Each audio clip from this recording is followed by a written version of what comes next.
बिस्मिल्लाहिर्रहमानिर्रहीम। आपने different salads पे और डिफरेंट डिशेस पे ये रोज़ तो ज़रूर देखा होगा। इसे बनाना नहायत ही आसान है और ये बहुत जल्दी बन जाता है, इसलिए अक्सर लोग अपनी डिफरेंट डिशेस पे इसे डेकोरेट करने के लिए यूज़ करते हैं। मेरी बिरयानी की रेसिपी में मॉम इन कुवैत ने ये फरमाइश की थी कि आप इसे बनाना ज़रूर सिखाएं नेक्स्ट वीडियो में, तो आएँ सीखते हैं ये कैसे बनता है। इसे बनाने के लिए इसका हम सिर्फ छिलका इस्तेमाल करेंगे।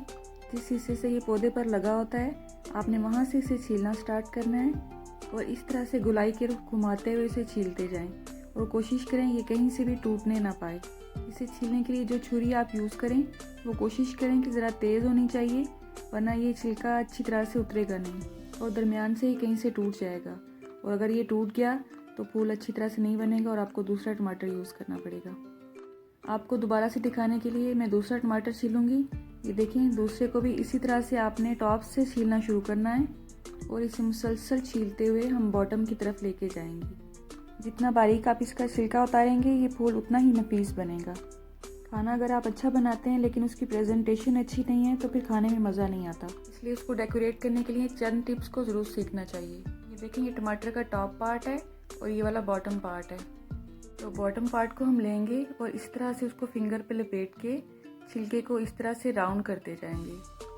राउंड शेप में करते हुए आपने छिलका फिनिश कर लेना है और इसका जो टॉप पार्ट है वो अब फ्लावर के बिल्कुल बॉटम पे जाएगा। बाद में इसे प्लेट में रख के इसे अच्छी सी शेप में ले आएँ और ये देखिए बहुत इजी है, ये आपने देखा। अब दूसरे छिलके को भी हम इसी प्रोसेस में लाएंगे। असल में ये वीडियो बिल्कुल नए सीखने वालों के लिए है, जितना इजी हो सकता है मैं उतने इजी अल्फाज में इसको बयान कर रही हूँ। ये दूसरा छिलका है, ये इसका ऊपर वाला हिस्सा है और ये टमाटर का नीचे वाला हिस्सा है।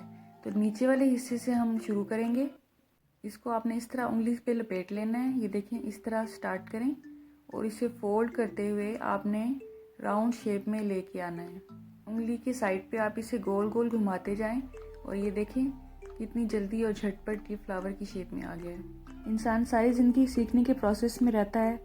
मैं भी नई नई चीज़ें सीखती रहती हूँ, तो जैसे ही कोई नई चीज़ सीखूंगी इंशाल्लाह आपसे भी शेयर करूँगी। मुझे दुआओं में ज़रूर याद रखिएगा। अल्लाह आपका दस्तरखान सजाए रखिए, आपको सेहत और ईमान का रिज़्क़ अता फरमाए। मेरी नेक्स्ट वीडियो तक अल्लाह हाफिज़।